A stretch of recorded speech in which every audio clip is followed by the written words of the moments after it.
We are live, pal.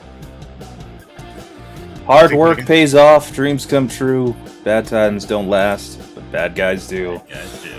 Welcome to Pro Wrestling Simulated, everybody. I'm Mike, that's Pat, and we broke the news last week that Scott Hall was in bad health, unfortunately. In that week's time, he has passed, and the wrestling community all over has been celebrating the life and the legacy of the bad guy, of the man formerly known as Razor Ramon, the Diamond Stud, Scott Hall. He was one of the first members of Diamond Dallas Page's stable back in his early days of wrestling. One of the greatest Intercontinental champions, the only man one of the only rare few who never had to hold a world title to be one of the best. Yeah. And wow, I didn't think I'd actually get just from talking about him, but yeah, one of my favorites of all time. Career maker for many, and a legend. Yeah, the impact that he had on the business, like, everybody knew it, but nobody really talked about it until he passed, which and sucked. What a redemption too, like a full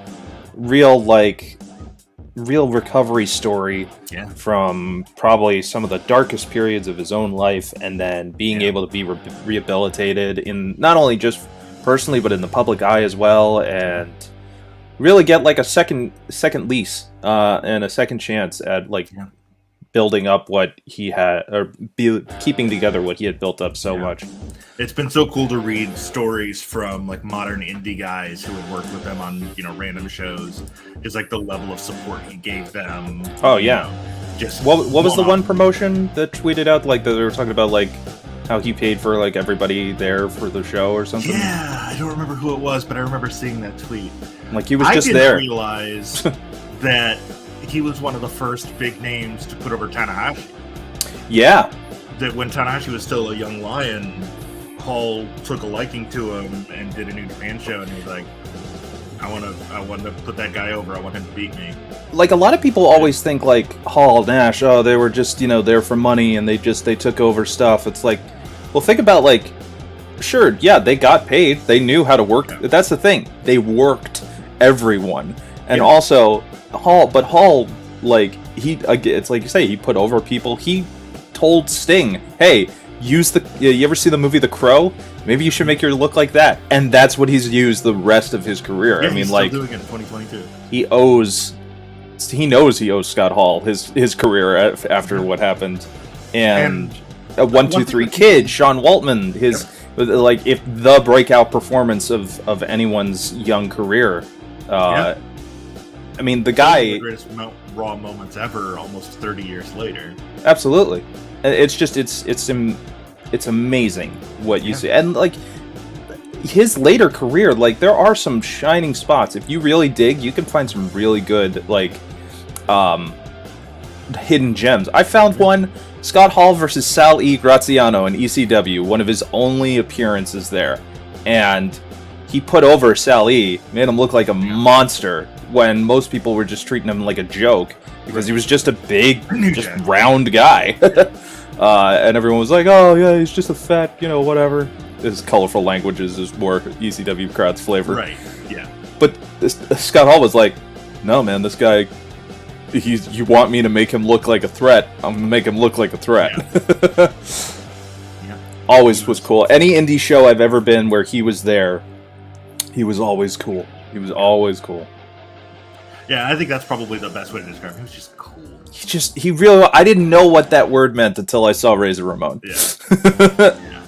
Also, underrated aspect of him, threw maybe the best punches of his generation. Yes! Oh, that is such a very, underestimated thing.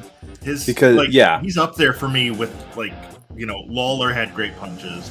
Terry Funk had great punches. Brett had great punches, but man, Razor. Somebody shared a compilation of a Raw match that he and Sean had in '94, I think. And between Sean's bumping and Razor's punches, just looked like Razor was beating the crap out of him through that entire match. I mean, The Rock has said, I stole my punches from Scott Hall.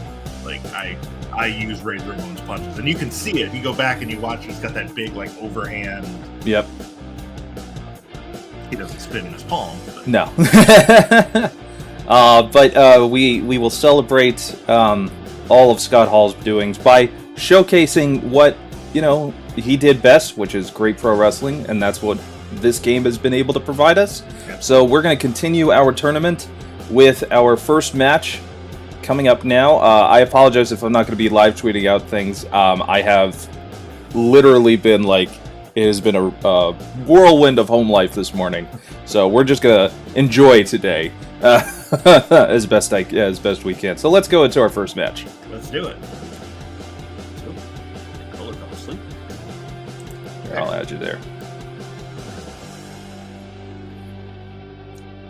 All right. But we also forgot to mention that DDT just announced that they are in a working relationship with AEW now. Yes. Our favorite overseas promotion. Absolutely. We fully endorse it. Saturday or Friday night to watch their sister promotion, Tokyo Joshi Pro, had a big show, Super Princess 2-2. But it started at midnight local time, and I'm almost 40, and that just wasn't going to work. So I caught some highlights yesterday, and it looked like a really good show. Hikaru Shida is so much better than she's given credit for. Yeah, I feel like she's held back a bit in North American wrestling. Yeah. But I mean, her and Serena Deeb, I could watch wrestle every day. And I think that's the reason that those two have been put together, is that, in a lot of ways, Serena's kind of the only woman at her level, at Shida's level. So just, letting the two of them turn loose. And we are turning loose right now with Zombie Dragon and Moose. Yes. The current Impact World Champion. Who knows after it's got what's that show that's coming up for Impact? He's straight, Josh Alexander is returning to get his rematch. Now, we know Moose was pretty much kind of broke ground with Jeff Jarrett's Global Force and ended up coming into Impact Wrestling, made but he brought back the TNA World Heavyweight Championship for himself. It worked, because, it got him the attention that he wanted, and eventually he was recognized to become and winning the Impact World Championship, stealing it from Josh Alexander, in my opinion, right in front of his family, which disgraceful. Rebellion is the show. Rebellion, that's the show. 23rd. And Moose is he's got a good everything about him. Mm-hmm. I think though that personally, I would love to see him have a mouthpiece, because I feel like there's just a little bit of mystique lost when he starts to justify himself. I feel like a guy like him should just be a presence, and then somebody representing that presence. Sometimes that works, and it's an old school mechanic, and it works. But tell me about Zombie Dragon. Zombie Dragon is an American wrestler. He's from Atlanta, but he is the ace of Chinese wrestling. He works for a promotion called Middle Kingdom Wrestling, and he actually held their title the entire evaluation period for the PWI 500 last year. 16 title defenses. He did some work in Thailand. He's a pretty classic. He's got that kind of strong style luchador kind of combination that guys like an El Phantasmo or somebody like that has. He's one of my edits, so that's why the mask looks so terrible. I apologize, Zombie Dragon. You were one of my first tries at editing. It's not terrible. It just doesn't really look like Zombie Dragon's mask. But I was gonna say, maybe there's a waft of curry coming off of the screen right now. Yeah. I'm not sure why that is, but very hot, very spicy. Was Curry Man here? No, just a kid. Oh, okay. Not a kid though. Not a kid. No, that was last week. Okay. And he's coming to wrestling is no place for a kid. No, agreed. Especially not. I'm sure he's heard enough of that joke. his entire life. Probably. Well, at least until he signed with WWE and took that Yeah. name. It was, I'm sure it'll end up being like, Josiah Wellington. Yeah. By the time he shows up in the North American NXT. Sad but true. Sad but true. Kick to the spine and then a standing shooting star. Got a new referee tonight. That's Sayuri Namba. I mentioned Tokyo Joshi Pro earlier. She's actually their ring announcer, but she is somebody made her as a referee edit, and so she is. She's calling it right down the middle, just like she calls the intros. You got to be versatile in this business, no? That's You right. know, you got to have your ability to do a jack of all trades when you're, if you're not in-ring talent. I know I trained as a referee. I trained while I was doing ring announcing, and I trained for a manager because if I have to make sure that I don't hurt myself if I get hit. That's right. I have to know how to protect myself. And Lord knows there were plenty of interviews I did at East Coast Pro Wrestling where I first started, where they love to take advantage of, if the question was not up to their liking. I tell you, my first, 5 interviews, they all decided, yeah, well, you're going to take a bump. Wow. Welcome to the show. Burning Hammer from Zombie Dragon. Luckily, I didn't have to take one of those. They were just it it was just mostly throws and tosses, and one chop from Josh. Oh God, I feel bad now. I can't remember his name, but it was like the initiation chop. Oh God, I can't. I feel so terrible. I forget this. I forget his name. I was not at that show. So Fill in. I can't remember. Stretch. Woods, Josh Briggs. No, not with this. With facts. So Moose, during the evaluation period, actually put on a 4.25 star match during the evaluation period.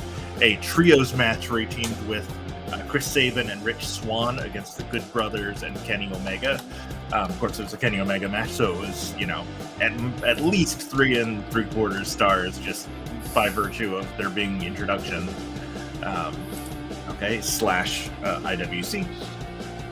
Zombie Dragon with that guillotine leg drop. That is one of his signature moves, but Moose has been pretty effectively beating the crap out of him during this match, and he's not able to capitalize. Drop kick to the spine, fall away slam from Moose, or as Scott Hall apparently called it, the sack of blank. Oh yeah. Which Sean Waltman told that story on Twitter this week. I don't remember who it was that took it, but afterwards they basically told him, "Boy, you threw me around like I was a sack of..."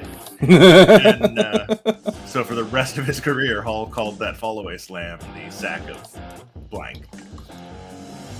And so now that's what I'm going to call it for the rest of my life. The sack. Josh Daniels. Damn it. There it is. Josh Daniels. Yes, he gave me the initiation chop, as it were. And Josh Daniels is very much like a mini Benoit in terms of just he's like a little leaner version, but he's same build, same intensity. My chest was broken after it. But I didn't complain. And came back the next show, so they were okay. I built up some respect in their eyes for that.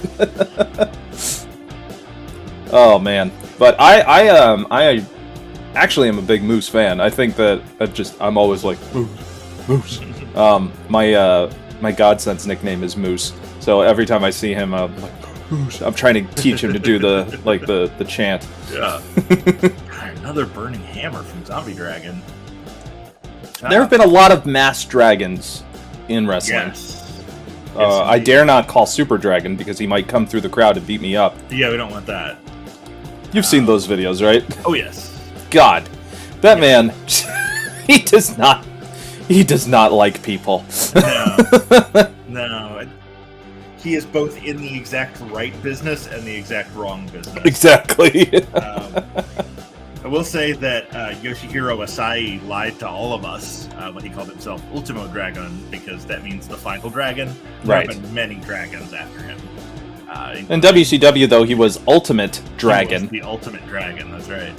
Oh, Green Mist, and Moose just kind of no-sells it. Oh, man. Fires right back with a roaring elbow, and wins That's it. all it takes. Even Moose with the Green is Mist. better than Mist. He moosed. Oh, So no. Moose now moves on to a second round showdown with Nestezis Jr. Oh, man. Oh, man. There for Moose, the number 4. I'm going to let that he moosed joke go. Yeah, that's fine. God. That's all it deserves. I forgot to ask what their rankings were in Moose, this past year. Number 40, Zombie Dragon, number 473. So Well, it looks like our first match, no upsets so no far. upsets so far. We are over 1 on the upset meter.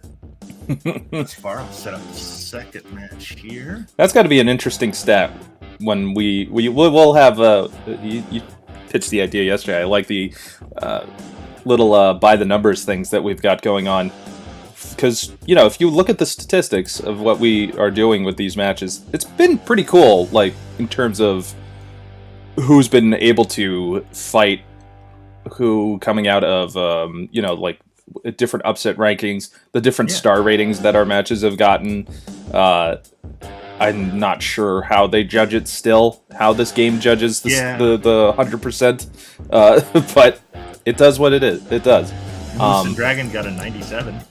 Okay. So that's good. I feel like if there's like I feel like if it gets 100%, if you see them do everything like that you can do in a certain rules match, See that? I feel like at one point, just for fun, we should do one of the specialty matches they have in this game, like the explosive barbed wire. Yeah. Who wouldn't want to see that? That should be the final. Yes, there it is. Our final match will be an all gimmick 2 out of 3 falls match.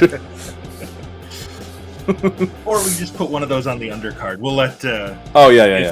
If Gage doesn't make it to the final, then we'll run back Gage versus Ison.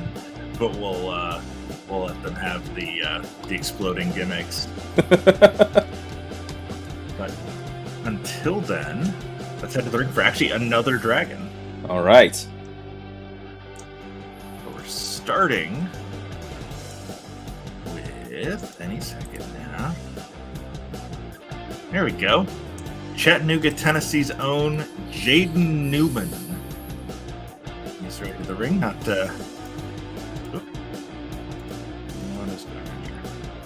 Jaden Newman, Ichiban, number 1, which means number one. Number one, yeah. He also there's a character limit because he's also Ichiban numero uno, number 1. So number one. Number one. PWI disagreed. They have him at 472. Hey, but if you're gonna do it, you might as well give yourself the gimmick 3 times. Commit to it. Yeah, absolutely.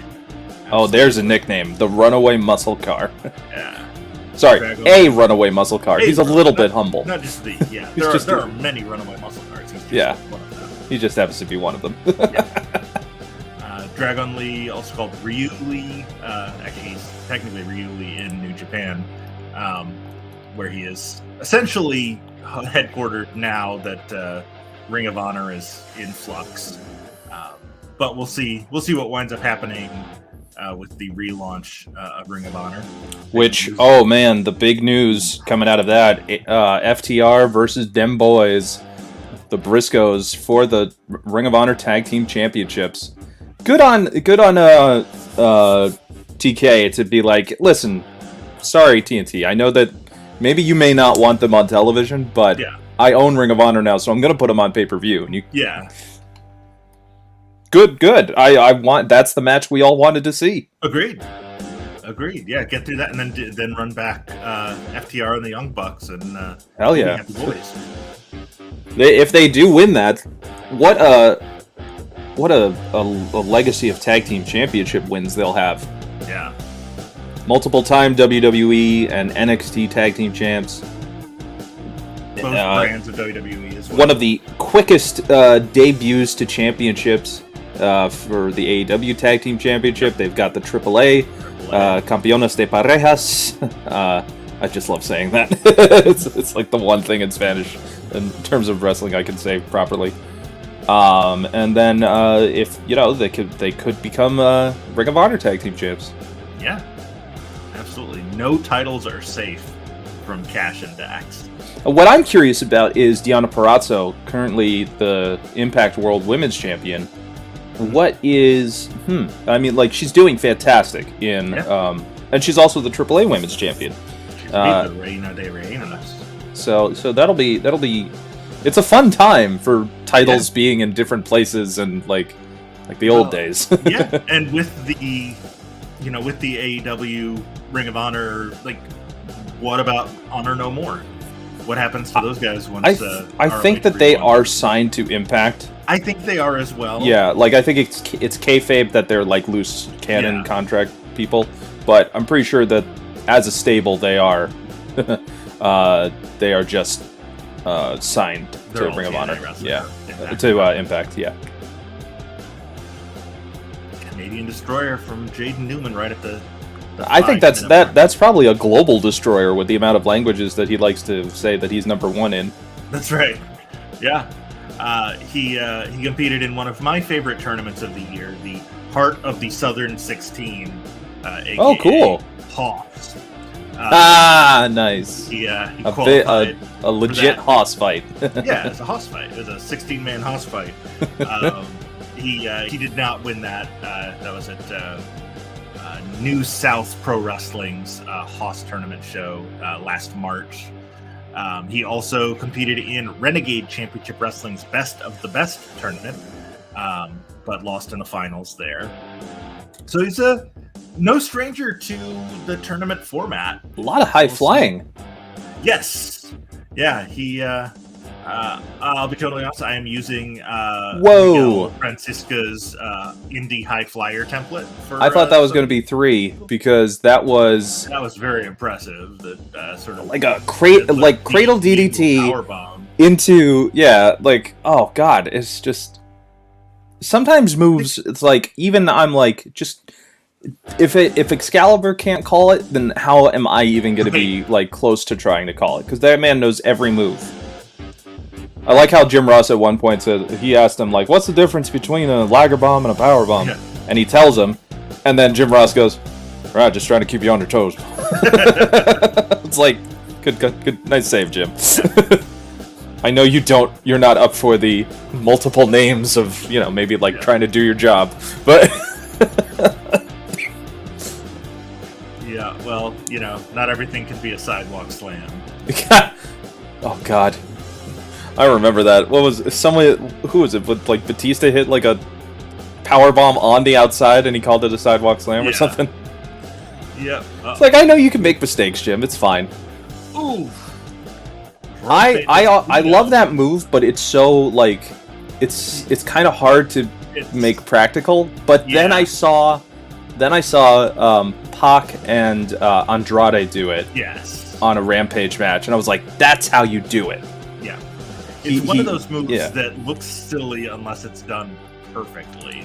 Yeah, you have to have like a real reason to have kept the person holding on to why they were trying to, and he did because he locked his feet. Oh, Low-Key's gonna be pissed. Someone stole his move. Dragon is like, nope, we're just gonna roll you up 2.9. I think that's Kyohei Wada is our referee for this one. It is All Japan Pro Wrestling's Kyohei Wada is the referee. For fans who don't know, Low-Key very much likes to complain about other people using his moves when they are just moves that he, in fact, has done from other people as well. Yeah, moves that he does. Ooh, Shigeroshi. Shotgun dropkick to the face. Low-Key.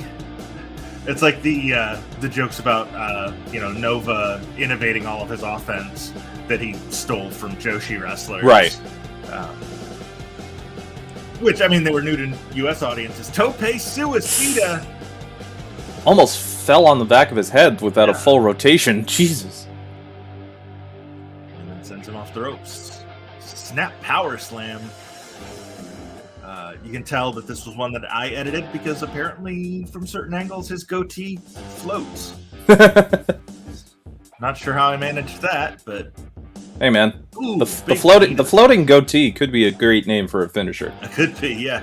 Honestly, why does it sound like the evil alternate reality version of Colt Cabana? Have that as the move. It's the floating goatee. Floating goatee. Spinning back heel kick there from Jaden Newman. Shades of Sean Waltman. Burning hammer. Yep, there was that floating goatee again. Go behind. Sleeper. Oh, let's say put him to sleep very quickly, but no, it was just a setup for a PK. Face. Newman off the ropes. Newman. A weird kidney kick, but Lee's up quick. Rude awakening from Newman. Up top. Going for that frog splash. There we go. 1, 2, 3. Very nice. 472. Jaden Newman upsets number 41, Dragon Lee. We're 1-1. 1-1, and I believe that's insane. That is now the 8th biggest upset in the tournament thus far. Number 472, Jaden Newman, picking up the win. You lose, Dragon Lee. You get nothing. Good day, sir. But Dragon Lee, you still are recognized as one of the best. Yes. The 41st best wrestler in the world. 41st best wrestler, absolutely. No shame in that. Nope. I have been catching up on my indie wrestling as well. Well, I don't know. It's hard to use the term indie wrestling now because it feels like everybody is on television in some respect.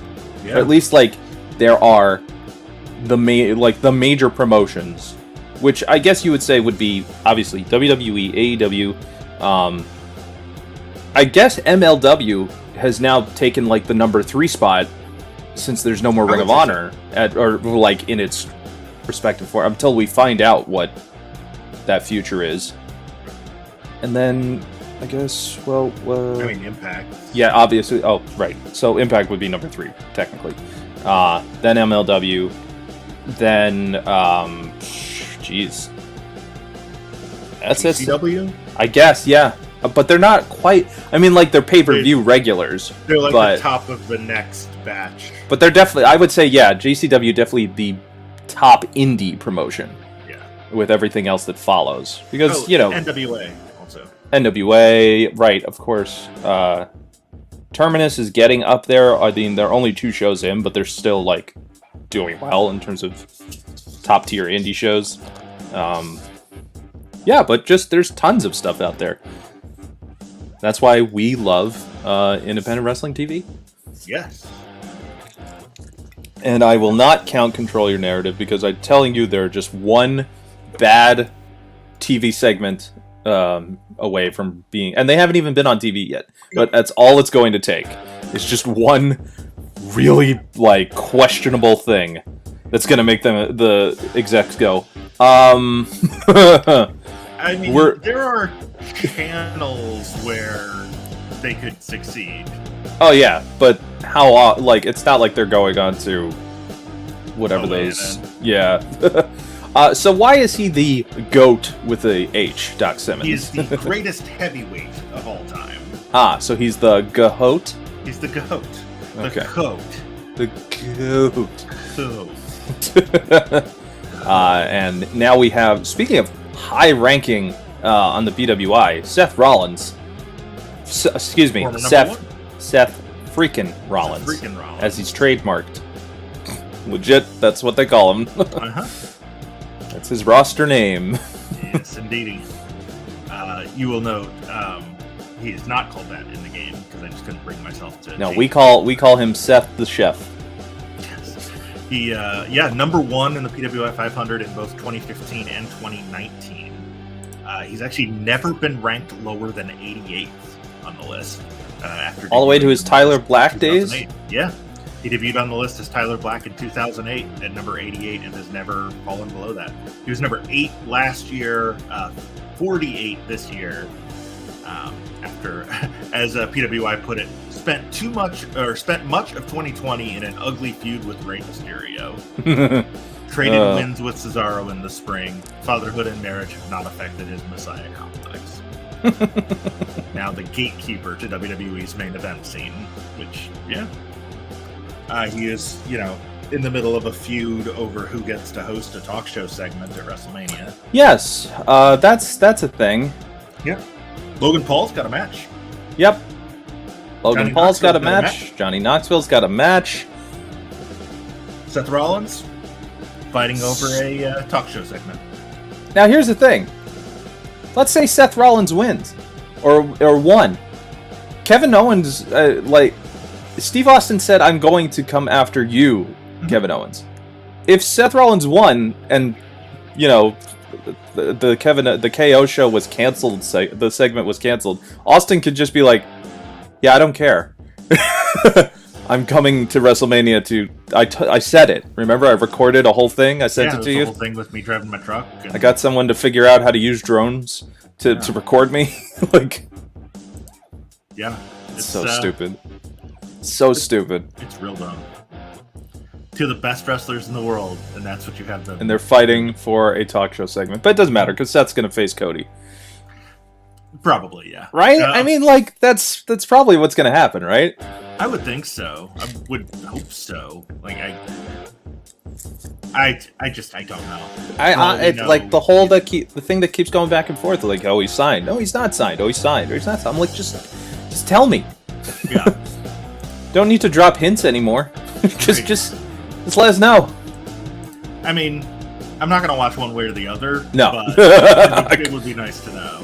I will watch WrestleMania, but Phoenix Splash from Rollins too. I certainly will watch WrestleMania, but I think I will only watch the show where the main event is, or maybe catch highlights of it, That's watch it. I think I'll watch fast forward on Monday.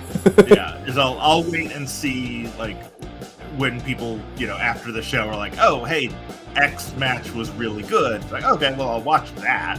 Yeah. And I feel heartbroken to say that because it's WrestleMania. You should feel at this point, even with WWE's most debased fans, yeah, you should still feel hyped for WrestleMania. But no, I don't. I got nothing. It's at this point. I mean, WrestleMania is a pretty solid number. That's going to come out wrong. Pretty solid number 2 on the WWE calendar. Maybe even number 3. There's an argument to be made that maybe Money in the Bank has passed it as a hyped show with for me, it's always going to be the number 1 show is Royal Rumble. I will always watch it just because of the sake of the match itself. Yeah, Rumble is definitely their number 1 show of the year now. Mania may be where the money is and the name brand, but every year, every wrestling fan I know, whether they're still watching or not, gets hyped for the Rumble. Yeah. That's just... And so far, that's one thing that promotions like AEW and Impact and MLW don't have anything like that yet. Right. There's not a match that people look forward to. Right, no one's clamoring to go oh, guys, it's the Face of the Revolution match this year. Yeah. There's nothing like that right now. Yep, it's time for the Casino Battle Royale. Let's go. Right. But the good thing, at least, that they have for them is that their big matches, their big gimmick matches, they don't, schedule to be an event. Yes. That the Hell in a Cell match is going to happen because it's almost that time of the year. Oh, look at that. There are 5 credible contenders for the world title. I guess it's time for the Elimination Chamber, isn't it? Right. That's just that, if Blood and Guts happens, which has only happened once, it's going to be for a very good reason. Yep. It's a blood feud between 2 warring stables. All into that. Oh, that big knee off the top. Doc Simmons taking a lot of abuse in this match. I was going to say he looks good, but he's mostly had the crap beat out of him. Nice destroyer there, though. That has to be the rocker dropper. Not the most stolen move in professional wrestling, though. 2.9. Oh, if Seth Rollins won with the rocker dropper, I'm sure Marty Jannetty would be, well, who knows? Who knows what Marty would be? You know, he could have been something. If someone just, like, if he had someone to actually be like, hey, don't do that. Yeah. Man, how different would the 80s and 90s have been if there was somebody backstage going like, hey, no. A lot of our favorite people would still be alive, probably. Yeah. Oh, my son, by the way, has now... I think I may have to have him not watch Dynamite with me anymore because he likes to now fall down on the bed. And I think he's, like, trying to, you know... And on our heads, as my wife liked to let us know. So, he's might need to stop him from watching it so he doesn't, like, hey, Senton! Boom! Yeah, he should maybe not learn how to do that from Jeff. No shooting star presses. Although, if your kid can blow off a shooting star press... At 2 years old, I mean, that's pretty cool. I think you may have something there. May have to get in line with him and Brody Jr. That's right. And apparently Izzy is having an event now. That's a thing. Who knows? And people on the internet are being real weird about it. Well, because people don't like nice things. Oh no, it's not that. It's the other thing. Oh, well, I don't know, and I don't want to get into it because I just can't be bothered with stupid people. Yeah. Yeah. Hopefully she's got some sort of adult supervision. I should hope so. I feel like maybe her if there's something to be said about, like, when the parents of people who suddenly become famous. Yeah. Yeah. But hey, speaking of progress in the world of women's wrestling, I mean, Thunder Rosa's the women's champion now. So, my one complaint about that show was that I would have loved to have seen her celebrate. Again, it was just like a rushed segment. Everything felt so rushed on Dynamite. It always does. Yeah. And then, I mean, we got a sort of a nice moment with her and Dustin at the end, but there wasn't really any explanation for why. It's like she's in her hometown. Let the confetti... Let's see more of that. Let's, you know... Yeah. Although she had a hell of an entrance. Yes, she did. Yes, she did. And that is one thing that that they're doing really well for those kinds of big matches. Yeah. Just the, you know, kind of pomp and circumstance. For sure. We saw it for the Lucha Bros at All Out. Yeah, it almost telegraphs it in a way because like you're like, oh, they get the big celebration. Now I had a feeling Seth was gonna win because look at where he is, and no offense to the Gahote, but you know, it's a tough contenders. But a good effort on Doc Simmons' part. Yeah, hanging in there 17 and a half minutes with Seth friggin' Rollins. Multi-time WWE champion. The only person to hold the WWE and United States Championship at the same time. Which I would love to see more often. You know, I feel like why wouldn't you want to win more than one? You know? Yeah. That just feels like a devaluing, but then again, what makes sense anymore in WWE? Well, I mean, you could also win a title and just have two belts. That's also don't you dare! Now, don't you dare! No, Sammy lost. He doesn't have and Scorpio Sky does not wear two belts. No, he gave the interim championship, which looks exactly like the TNT championship, so I don't know what the difference is. He gave that one to Dan Lambert. And if you're going to have somebody be obnoxious with a belt, give it to Dan Lambert. Yeah. Despite the fact that I can't stand him. legitimately. Like, like I can't. I'm starting to get tired of his shtick. Yeah, it's a little hard not to be just. It's like, we get it. You understand your old school wrestling heat, but like, yeah. don't be that much of a Jim Cornette parody. Well, that's the thing. Yeah, it's like you're the voice of that element of the internet. Like, we get that that's the character you are, but I hate that corner of the internet. Right, and I don't want to see it on my television. Yeah, exactly. I'm here to escape people like you. Yeah. I mute people like you. But Scorpio Sky, I hope, gets a little bit more heat on him because, like, no offense, I love him. I think he's great as an original talent, one of SoCal's best. But there was like nothing when he got it. Deserved that win, obviously, but like, just wish there was like. I feel again, it's the problem with padding wins on like Dark and Dark Elevation. Who's really watching it? I mean, I watch it because it's just something to put on in the background, and you know, occasionally I hear like there's a good match that I should check up on. But you know, some of the main event talent tiers show up on the show, so it's not like that. Had a match last week. Yeah, and like Moxley was doing matches for a while there, and Danielson has done matches on it. So it's not like it's only the jobbers and the mid card guys. But I think there just needs to be something that helps define the win-loss rankings a little bit better. I think ranked matches, like ranked qualifying matches, kind of can help. Because you could do a win-loss record. I don't think that's a problem.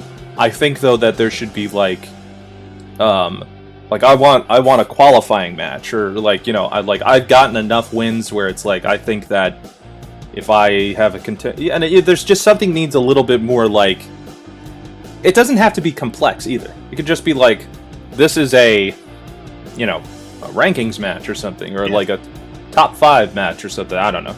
Yeah, or institute like a weighted system.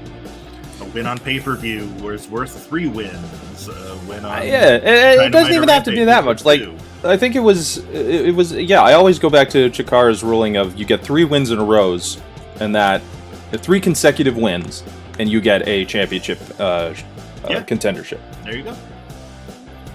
Easy peasy. So moving on, we've got now Derek Neal versus Pagano. El Rey Extremo, the Extreme King from AAA. Derek Neal from nearby Bowling Green, Kentucky, defeated one of our favorites, Cabana Man Dan, to win the New South Championship in August of 2020.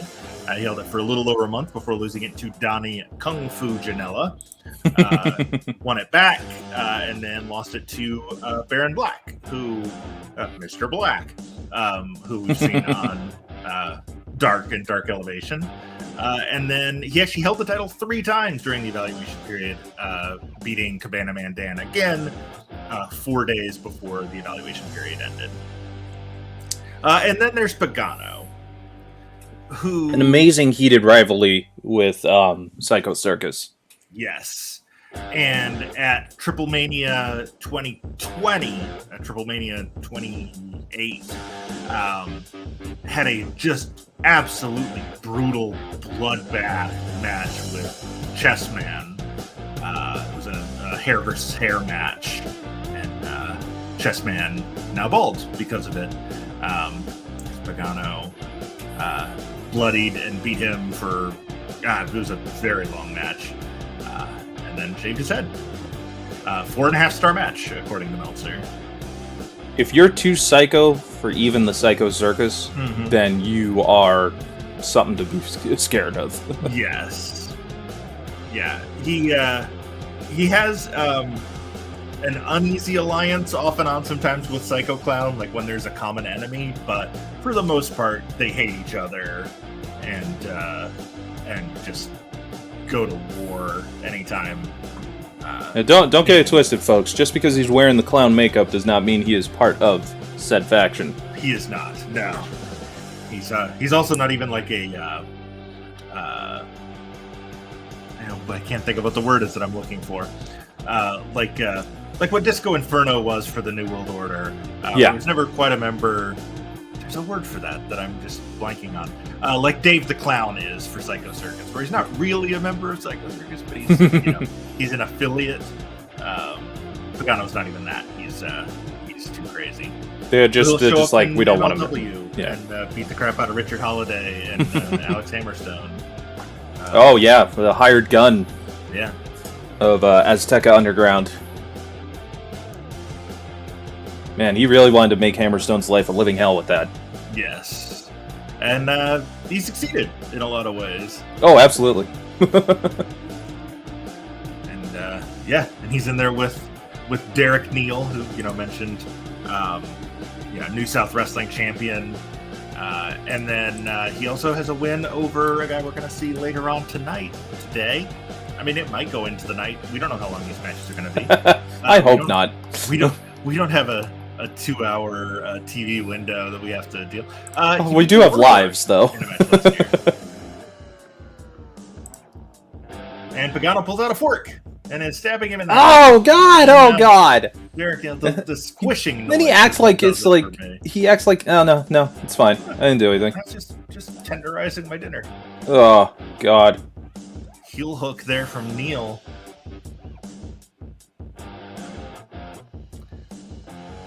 Detective, we found a puddle of Derek Neal's blood in the ring. Gross. Mop it up. Now back to my hunch. From Bowling Green, Kentucky. Yes. The King's Road Slayer. The real deal, Derek Neal. Who still has a MySpace page. Does he? Good for him. Actually, I'm gonna open that up because I am curious. What does MySpace look like now? It's sad. It's not what we remember.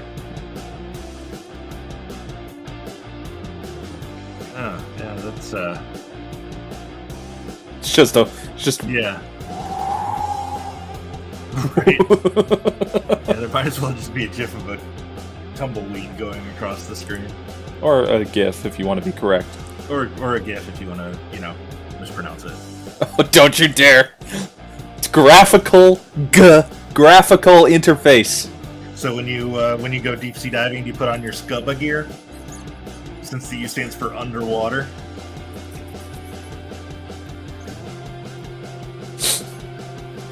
Maybe I do. I'm sorry, your scuba gear, because the A stands for apparatus. Listen, choosy moms choose Jif. Yes, they do. That's a peanut butter. It starts with a J. As does the inventor of the format. The inventor is wrong. I will stab you with a fork. He's trying to convince me that it's pronounced GIF, not pronounced GIF. You can stab me all you want. It's not gonna make you right. Pat, don't let this be the end of our friendship. I'm dying. Drop in the comments, folks. # Team Jeff or Team I'm Wrong. Pagano with us. Here's the thing: if they vote Team Jif, and it's spelled GIF, I'm right. Oh no, it'd be with a J. Then it's the wrong word. That's a different word. My gentle giant giraffe Jeffrey thinks differently.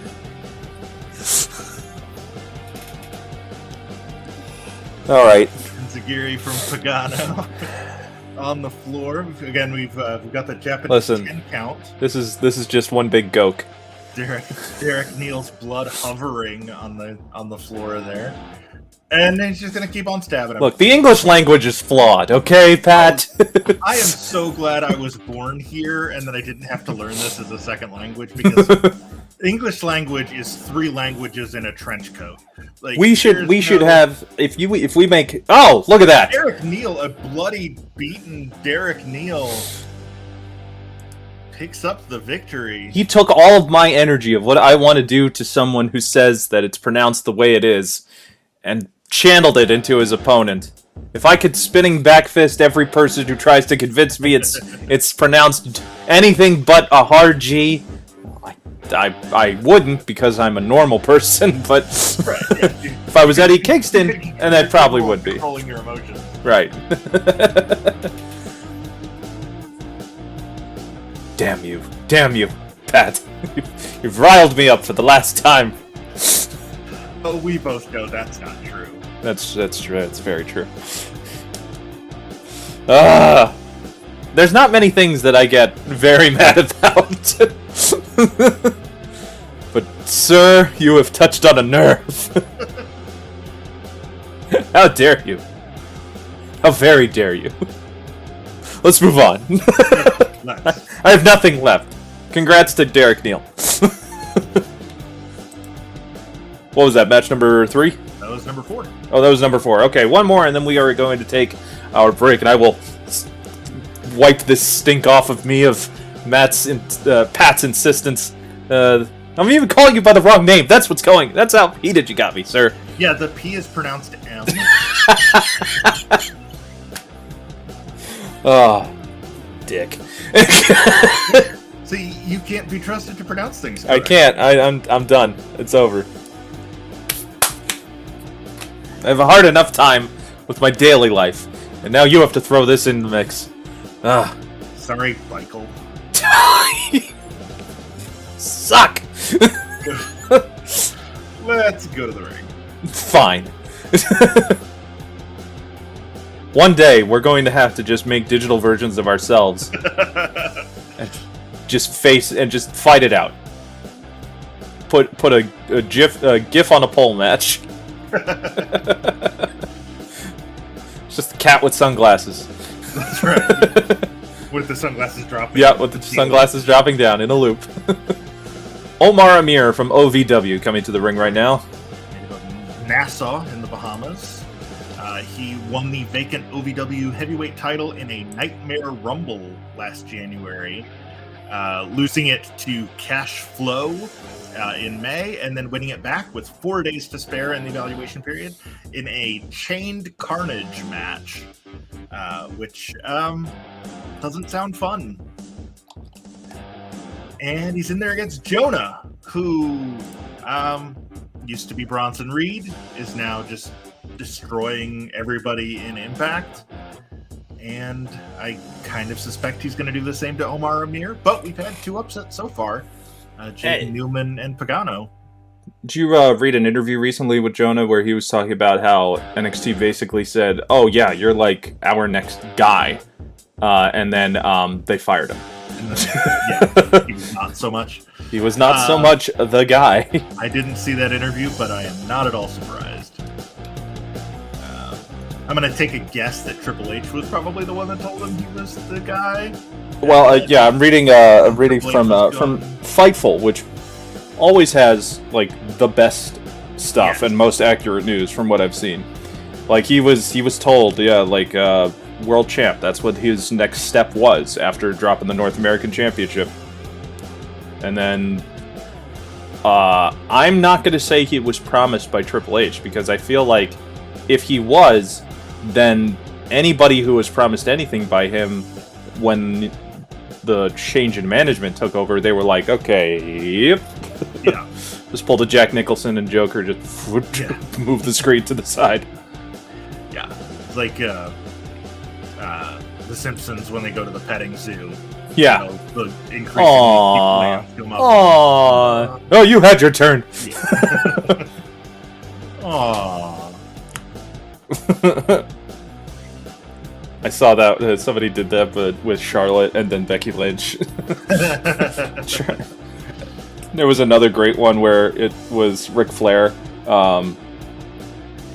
in like his heyday of championship glory, and it was Vince McMahon's face over Homer.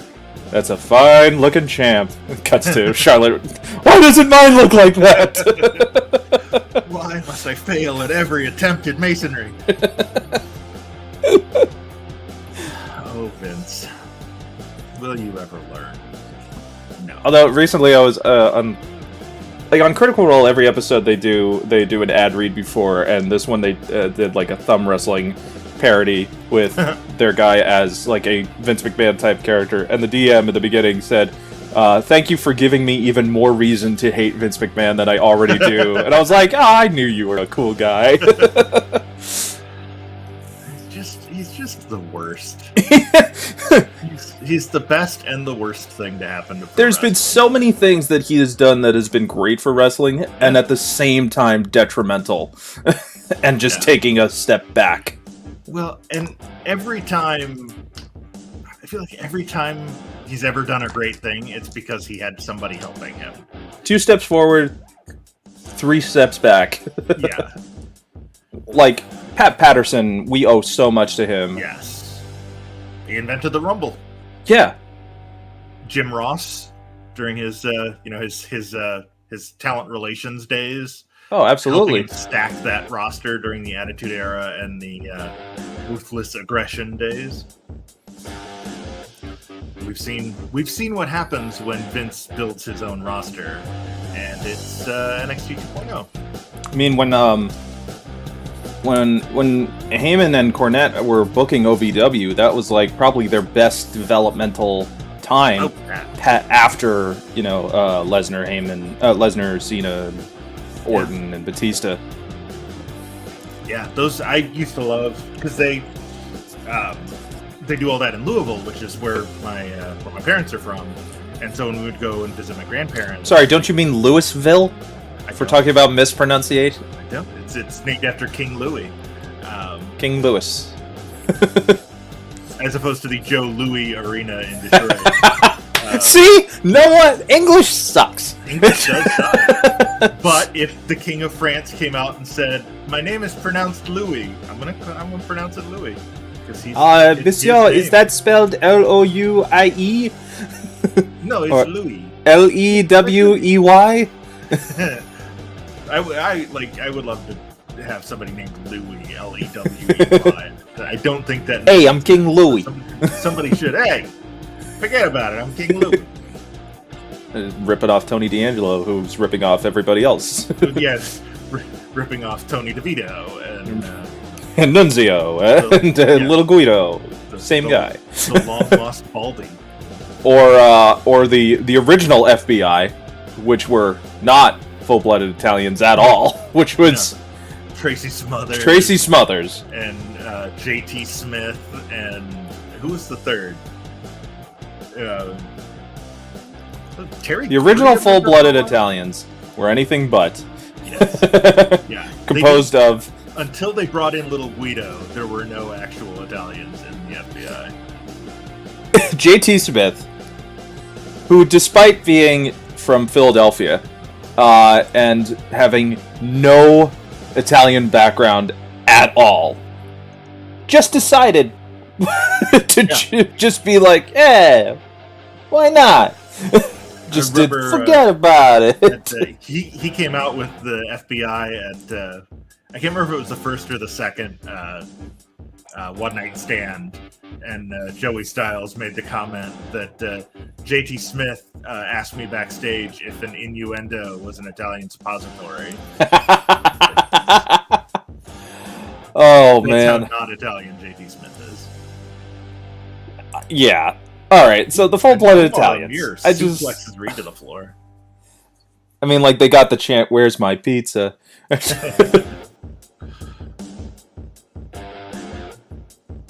It wasn't until it wasn't until that. So, Damian Stone, who was Little Guido's first real name, until they just decided to call him just Little Guido. And they had Tommy Rich and Tracy Smothers. Tommy Rich, that's who it was. Wildfire Tommy Rich. Of all people. It was another old school Southern wrestler from Tennessee, from Henderson, Tennessee. Yeah. Yeah. Same town as the Jarretts. Jesus. Yeah. But yeah, it was a fun running gag. It was fun. Yeah.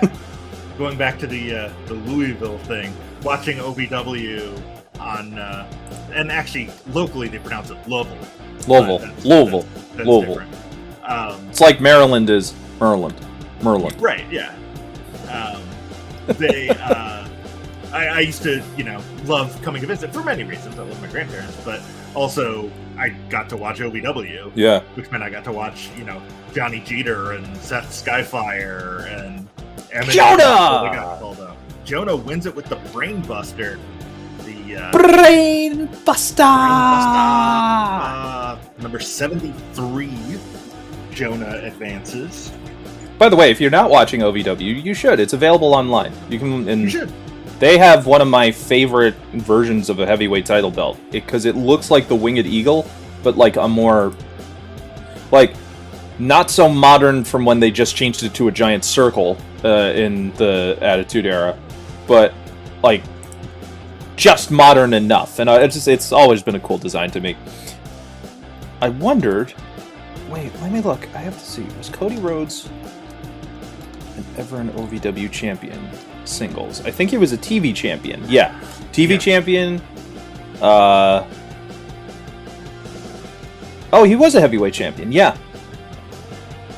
For like a very brief amount of time.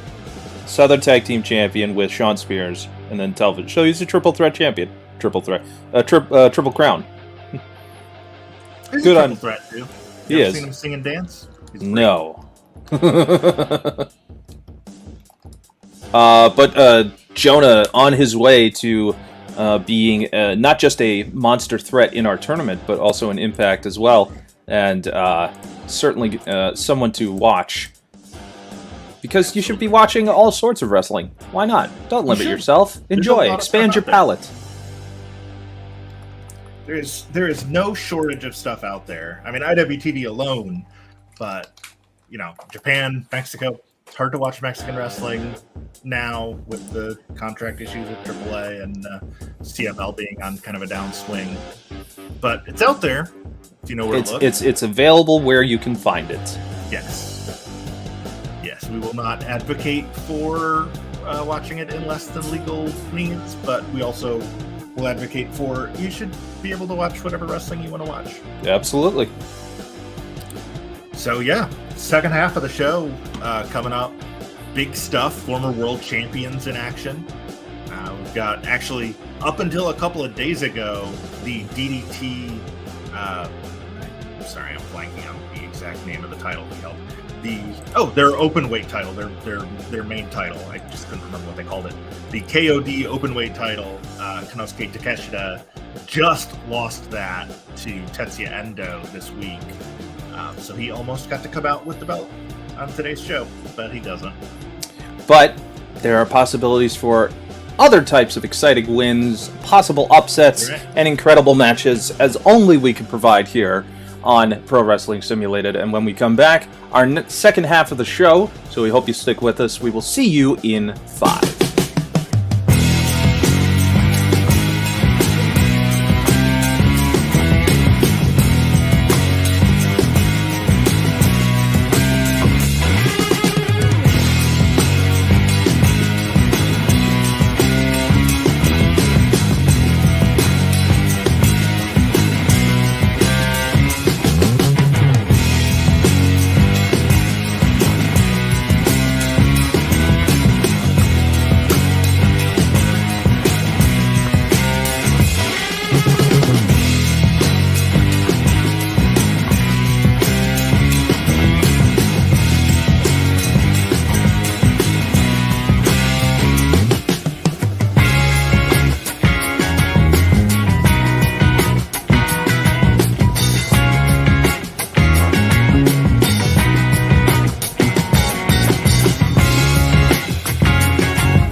And we are back. Welcome to the second half of Pro Wrestling Simulated. It's the 500. I'm Mike, that's Pat, and it is time for our next matchup. Right, let's head to the ring for... I teased before the break that we were going to be seeing some former world champions as we are in this match, but out first, 24-year veteran Sal Rinauro. He primarily works for the NWA. Among his nicknames is your favorite wrestler's favorite wrestler. He has been around forever. He held the Southern Fried Championship Wrestling Tag Team titles during the evaluation period with Sunny Days, losing them to Bull Payne, another guy who's been around forever, and Ben Buchanan, who you may now know as Brooks Jensen. That's who that is. 2.0. Okay. And then there's The Miz. And then there's Miz. Who is somehow a 19-year pro? Crazy, right? Seems insane, but yeah, Tough Enough was 2003, and it's 2022. He won the Money in the Bank briefcase from Otis, which he then cashed in to win the WWE title. Looked like it was, on the verge of another big Miz push until he lost it 8 days later to Bobby Lashley, who also kind of unceremoniously lost the title. But that's a different story for a different day, because that's just how the world WWE. title was treated. It's just WWE. Yeah. And, speaking of, high-profile wrestlers and WrestleMania, I mean, who can forget the legendary battle that he and John Morrison had with Damian Priest and Bad Bunny last year? Honestly, that was really good. It was, for a celebrity match, it was good. It was one of the better celebrity matches in Mania. I just love his enthusiasm for actually wanting to Yeah. participate and be involved in the match.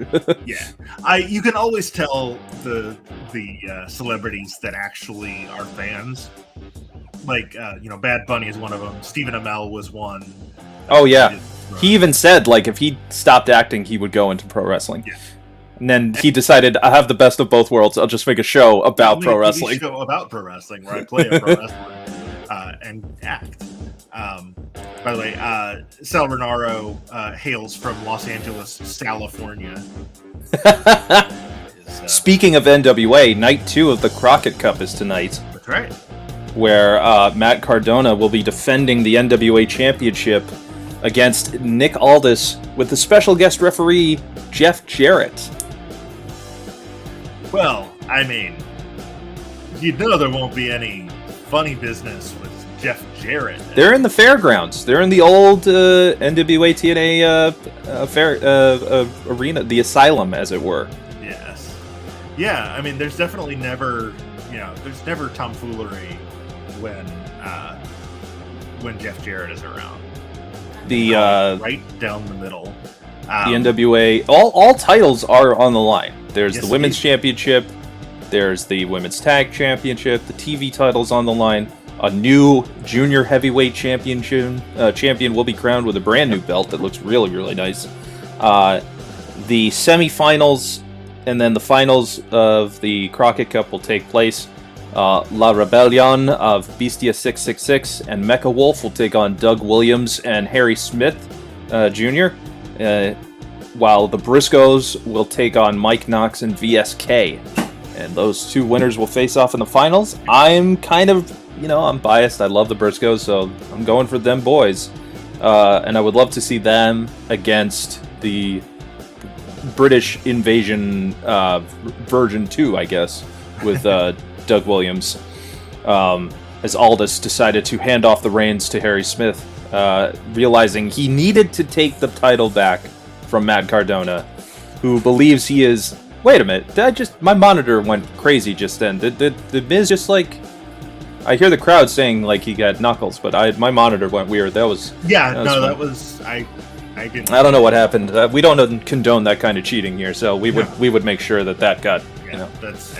I mean, we've got one of the best in the business in there with them, and if Todd Sinclair didn't see it, it didn't happen.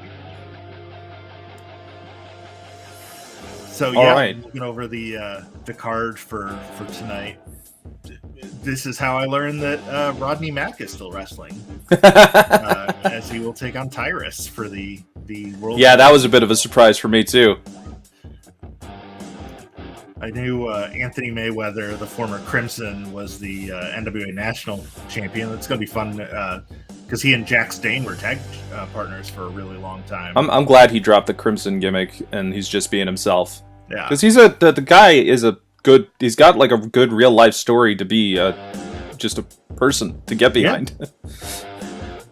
Hey, remember when he went undefeated through the entire Bound for Glory series and then didn't make it to the finals of the Bound for Glory series? Right. That was unfortunate. Yeah. Another missed booking opportunity to make a star. Yep. Impact had a lot of those in those days. I'm looking through the bracket results from yesterday because I haven't had a chance to watch yesterday's show. I love that the former Fandango, now Dirty Dango, and JTG call their team the Dirty Sexy Boys. It's a phenomenal name for a tag team. Sal Renaro knows how to get under people's skins on NWA TV, I will admit. Yes. Yeah. Sal Renaro, 20, what did I say earlier? 24 years pro. He made his PWI 500 debut back in 2004 when he was ranked number 415. His highest, just an idea of how long he's been on the indie scene, he's never been ranked higher than 227. By the way, do you know how long Crimson's undefeated streak went on in his tenure? 470 days. How many? 470 days of an undefeated it was over streak. A year, but I didn't know the exact number. And then James Storm answered his challenge, defeated him. Yeah. Skull-crushing finale. Could this be it? Miz not hooking the leg, though. Maybe taking Cocky Sal bastard. Renaro a little lightly. He might be a light heavyweight, but he is not one to be taken lightly. Yeah, I see what you did there. That's something you could hear on Renaro gets him TV. to tap. See what I mean? Should have hooked the leg, Mike. Always hook the leg. Sal Renaro with the victory via submission And the number over 9 seed, The Miz. over the man who loves to remind you that 20 years ago, or 10 years ago, he defeated John Cena. I call that the Wikipedia promo, where basically it's something him and Dolph Ziggler do as well, where it's just, hey, here's all the things I did. None of it matters, just so you know. I'm just letting you know, and I'm going to say it in a voice where it sounds like it matters. Yep. Runoff stats doesn't really, it's not meant to be that they sell it like, oh, well, it's so impressive. The guy gets beat all the time. How can I be, threatened by him? That's like the thing, is if you want those wins and losses to matter, you have to make them matter. You can't just say they matter and then just because you say something a certain way doesn't mean that it's right. Yeah. Like the pronunciation of GIF. Yeah, yes. Exactly. Just because you want something to be true doesn't mean it actually is. Let's go. Literally looking up. The thing is, okay. The reason I say it with a hard G is because the word is graphical. And that's a hard G word. Yeah, exactly. Just like scuba. No, but, okay. Do you at least follow my logic? I follow the logic. Yeah, absolutely, absolutely. And honestly, I don't care about it that much. I just like riling up people that are wrong. Doing it to piss me off because nobody gets more angry about it than the people that pronounce it with the hard G. Because it's so come on, man. It feels like it should be pronounced with a hard G. So, the logical language center of your brain wants to make it a hard G. Well, the thing is because the word gift GIFT Yeah. is pronounced that way. Yeah. So why wouldn't it if... Yeah, absolutely. I 100% understand the logic. It's not. It's an unfortunate... I mean, linguistic professors have said, like, honestly, it doesn't matter. Yeah. And if it doesn't matter, I will default to the person who invented it as to how they pronounce it. Yeah, it's their problem. That's like I said, the English language is 3 languages in a trench coat. Like, there are no rules in English. We can pretend like there are, but there aren't. Just because one thing is pronounced one way, there's no consistency. I mean, just look at all the different ways the like UGHT sound at the end of words can be pronounced. Like, there's like 7 different ways you can pronounce that depending on what comes before it. Our language is dumb. Well, let's talk about the talent that's in the ring right now. Who's not dumb? Warhorse. Warhorse rules. I mean this legitimately. This guy is awesome. Oh yeah. He was the first ever winner of PWI's Indie Wrestler of the Year award. He had the IWTV title for almost 18 months, almost the entire evaluation period before losing it to Lee Moriarty. Challenged Cody Rhodes for the TNT title. That was amazing. I was so happy to see Warhorse. Yeah, that open challenge era of the TNT title was great. And that was also what got us Eddie Kingston. It got us Ricky Starks. He's also part of Game Changer Wrestling's perhaps greatest tag team, as him and Danhausen are Warhausen. Yeah, it's awesome. Yeah. But if you're like a old school heavy metal Viking type of person, Warhorse is the man for you. He's your man. He is your man. Yeah. This guy is the living epitome of Metalocalypse is trying to be animated. Yes, indeed. Absolutely. And he's in there against Matt Hayter, the official ego of Adelaide Championship Wrestling. He's a big star in Australia, the number 416 seed in our tournament, based on the standing in the PWI 500. He is still the Adelaide Championship Wrestling champion. He may have lost it since then. He lost it in January, but he had held it since 2019. He's got a multi-sport background. He before he got into wrestling, basketball, cricket, football, soccer, rugby. Like he played it all. Contact sports is basically his life. yeah, exactly. And it shows in the ring. He's 6 feet 194. He's a light heavyweight, but he hits hard, like with that super kick, which is one of his trademark moves. I mentioned his nickname is the official ego. His other main nickname is Daddy, which oh my god, pop-up powerbomb from Warhorse. 2, and I think I just realized I did not change referees for this match. I didn't. Todd Sinclair's in there for a second match. Sorry, Olymp Margot, this was supposed to be your match. Todd, how dare you? Todd holding down talent in the back. We don't like that. Not cool. Or at least he didn't do. Well, at least not yet. Hasn't done 3 matches in a row like we accidentally did with Derek Moore on that one show. Well, the talent was slim that night. We had to ask a favor. True. Very true. Digital health protocols, came into play. Yep. Oh man. Oh, that was a low blow. Low blow, right in front of Todd Sinclair. Todd Sinclair looking the other way tonight. I guess we're gonna have to have a talk backstage with Todd.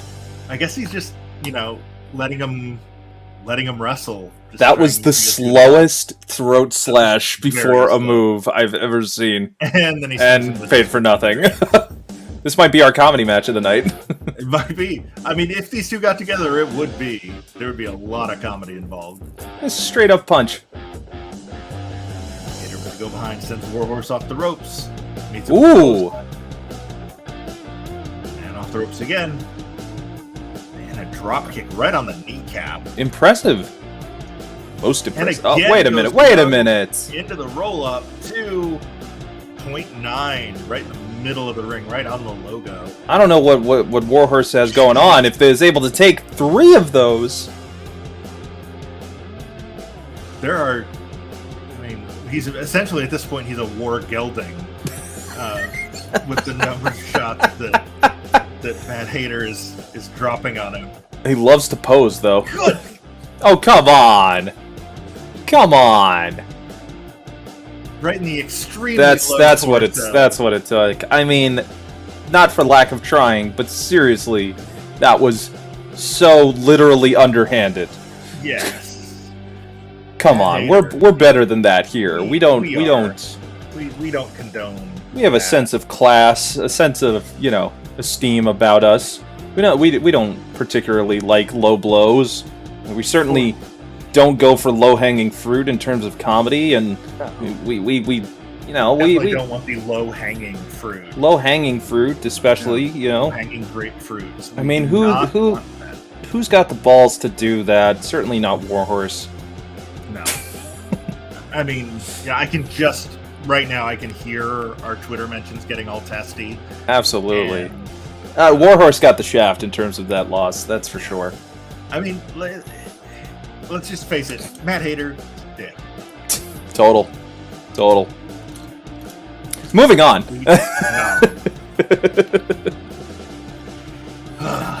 I'm getting a tweet from Mr. Johnson, and we're done. Okay. Alright, now I'm going to make sure that I change. Oh, my bad. Yep, not yet. Ebner, you're in. Sinclair, get out of here. Alright, so who do we have? We've got. By the way, if you check out Matt Hader's profile picture on Twitter, the guy looks like an absolute psycho. He's got the total,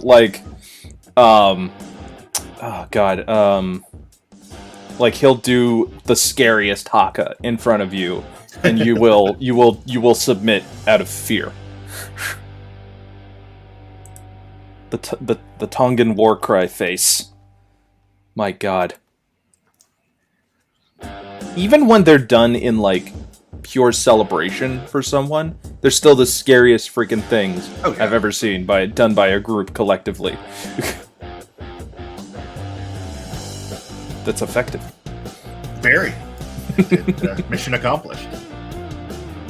All right, who do we got coming to the ring? This is Prince Ahura, who up until fairly recently worked for West Side Extreme Wrestling. He's got a martial arts background, has the barefoot approach to the ring. Was the shotgun champion for a decent period. He did wind up losing it, but he beat Norman Harris to win it. Who I can't remember. Have we seen Norman Harris already, or is he still to come? I've lost track of who we have seen matches from, because we've had actually I think that last match was the 200th match of the tournament. It was. We also realized that we lost our chance at buying the music for the Hardy Boys. Yeah, missed opportunity. DK. People are so funny. They're like, "Oh, how did they buy the music that quickly?" And it was it was stock music. It's stock music, yeah. Stock music, and it was made, and the Hardcore Holly's music was the same as well. Yep. Mm-hmm. Yep, and they bought that. Basically, they bought the whole. So it's the same person. And if you were taping Raw in the '90s and left the tape running a little too long, you also heard that music after the show for some commercial. Yeah, I don't remember what it was for, but it was. It was wild, man. It was, from what I heard. Yeah. I have no memory of it. Nah, none whatsoever. No, definitely did not. Plausible deniability. Did not come along at a formative time.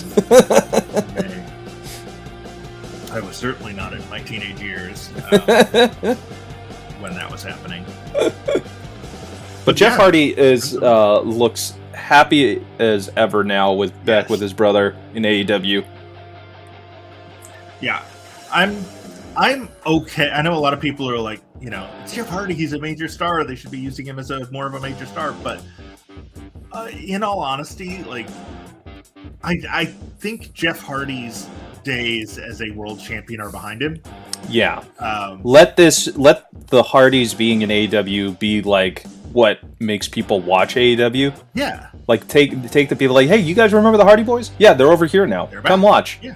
Watch them put on amazing matches with these tag teams that you're gonna love. Yeah. I am A-okay with a nostalgia run as a, kind of like what the Dudleys did a few years ago, but better, which I'm fully confident it will be because I have that level of trust in the product.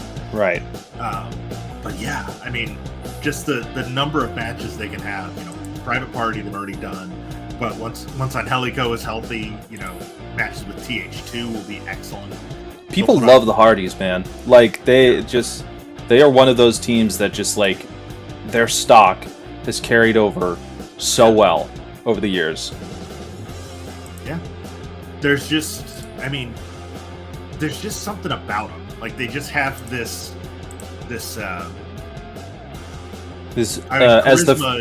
the French say, the I don't know what. Yes, that's right. That's exactly what it is. I don't know what. They have that in spades. They're compelling. You can't take your eyes on this. Jeff especially. Oh yeah. But I mean, and that's been the case since 1999. Yeah. I mean, I remember their first main roster run in Twist of Fate. Right on. Oh. Is that going to be enough? Nope. No, usually it's got to be the Swanton or nothing at all, right? You would think. We've had a lot of tournament matches not end with finishers, though, so it might might not come down to the Swanton. But do you remember the Jinxes? I do. Worked the Saturday morning shows for a while. Alongside the likes of Techno Team 2000. Was it Wildo and Ingus or something like that? Okay, I can probably look that up pretty quickly. Now, if you're wondering why they're not called the Hardy Boys anymore, is because, well, that's the one thing of copyright that WWE does own. that was the one thing they had the foresight to copyright. But their names are actually legitimately Matthew and Jeff Hardy. Jeffrey Hardy, so they can't take that away from them. The music was stock music, and they weren't smart enough to buy the library. And it's become iconic. Oh yeah. You hear those opening bass lines, and you're just like, oh yeah. Yeah. Yeah, I mean, I don't think it's an exaggeration to say it's up there with the glass shattering and the Rock making comments about odors. And yeah, he's just it's iconic. I'm listening to it now just because. Daphne LaShawn. What was that? I'm listening to it now because I can't help it. It's so good. It's so 90s. Like, it's so 90s. Yep. They definitely did not change that from, 1999. If you want to look it up, just look up Zach Tempest. That is the composer of the song Loaded, which became the iconic Hardy Boys theme song. Ooh, big spinning back fist from Prince Ahura, and Jeff's like, nah, I'm just going to drop kick you in the face. So I'm looking through Jeff Hardy's former gimmicks, and they're weird. There's the aforementioned Ingus Jinx, but he was also, obviously, Willow the Wisp, Brother Nero, Keith Davis, Wolverine, and Itchweed. Now, Matt was... was he Livewire at one point, or that sounds right? Let me see. Ingus, and I was right. It was Wildo was Matt. Matt was High Voltage. And High Surge. Voltage, that was it. Surge, yeah. And that was like his Sting type persona. Yeah. Yep, not to be confused with High Voltage, which was a WCW tag team. Yeah. Kenny Chaos and Robbie Rage. Or High Energy, Tope Cone Hero from Jeff Hardy. You know what's funny is that I was watching them versus Private Party, and it's so funny that they're the ones who are slowing the match down when their style is what influenced everyone to now step up. So it's like they're still doing their thing, but their style is now the slowed down version of what is known as modern wrestling now. Yeah. So do you think that, aside from the sports entertainer gimmick that is going to really take some getting used to, as long as they don't overdo it, like they were really going a little overboard on chatting with Team Taz on Rampage. I was like, okay, guys, that's just let's not. Yeah. Do you think the reason that the 2.0 guys changed their names was because there is another Matt and Jeff tag team in AEW now? I think that it's not. They would have done that if Matt Lee and Jeff Parker, their real names, were not with Chris Jericho at all. Jeff got the win, by the way. I just realized it. Just a Hurricane Rana. Just picked up the win with a Hurricane Rana. I think that it's going along with the gimmick of the fact that Chris Jericho said, we use our real names, and he calls himself Chris Jericho. Right. He's basically being the living epitome of NXT. Like, the whole thing is being done on purpose with every intention. Like, everything is tongue-in-cheek done on purpose with this sports entertainer stuff. Yeah. To the point where it's going to be eventually Daniel Garcia realizing, oh man, maybe I should have joined Regal. Yeah. Or someone you saw on Twitter say Regal Goon. Regal Goon, yeah. I still want the gentleman, just because. I think the gentleman is better, but I like the idea of Regal Goon. And just have it be a walking, talking Guy Ritchie movie. That's right. Exactly. My gentleman here. Did you see when oh god, why am I blanking on names? When Yuta Wheeler, he went up and he got slapped, and then I heard Regal say, it's like, walk along, sunshine. Yeah. It's like, oh god, you are so freaking cool. Freaking Danielson coming up being like, you really want to do that? It's like everything you've ever seen in like a bar fight, but by legit tough guys. It's the real reason you don't fight someone that you don't know what they can do. That's right. Also, you just shouldn't fight people in general. You shouldn't just fight people, yeah. If you're gonna pick a fight with somebody, don't let it be William Regal and Ryan Danielson and Jon Moxley. You will lose. I do love that Danielson recently said, I'm gonna just start fighting like Suzuki. And not worry so much about like trying to be over the top, but just beat the living crap out of people instead. He goes, and he's like, that'll extend my career. And I'm like, yeah, it's gonna shorten everyone else's though. Yeah. Good God. So Showtime, Troy Hollywood. That's right. Vero Beach, Florida zone. We're pretty much all over of all the places owned by Disney, I've never been there. I haven't either. They always hyped it as like, if you don't want to go, but you want to be on the other side of Florida. Right. That's an option. There's an option. We've got a thing.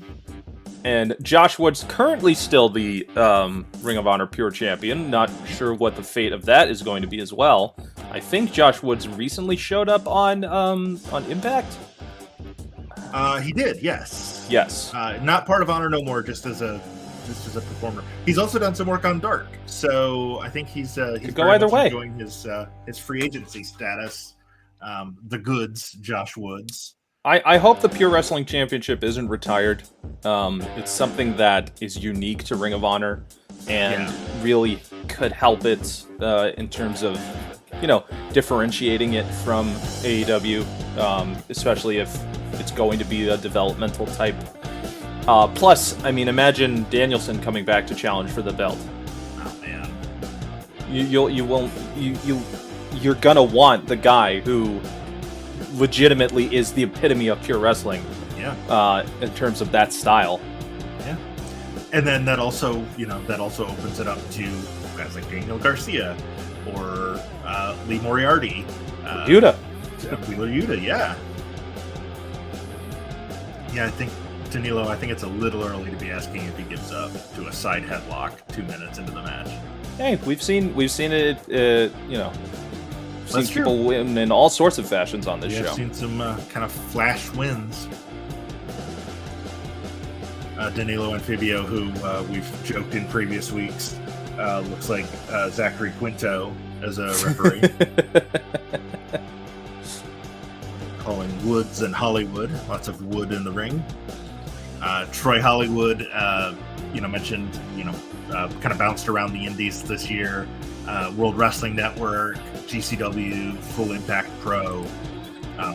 Several matches against guys in the 500, like AC Mack, Robert Martyr, and Mysterious Q, who we'll see next week. According to IWD, was undefeated. I don't know. I haven't had a chance to go through his full match list on Cage Match, but the Internet Wrestling Database has him at 6-0 for the year. He didn't. I think after the evaluation period ended, he won the Florida Heritage title in FIP, but he didn't during the year evaluation period. Full Impact Pro has one of my favorite CM Punk moments, and it was like the Impact Rumble or something they were calling it. Punk runs in, jacket on still. This was during his Shorts time, when Ring of Honor and Full Impact were kind of like coexisting. Mm-hmm. Runs in, does like one of these, gets thrown, runs in, and then immediately gets thrown out by Homicide.